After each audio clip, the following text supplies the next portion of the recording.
Alright, welcome to Luigi's Repair. We got another day.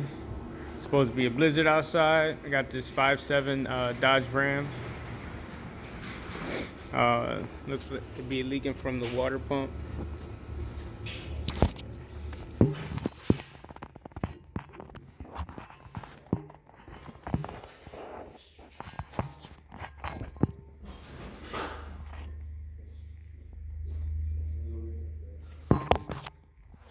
And the engine that we're gonna put back into a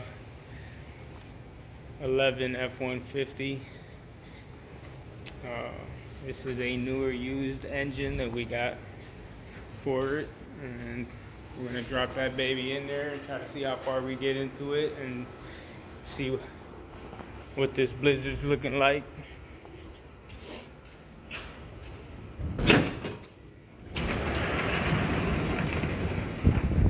Yep, still there.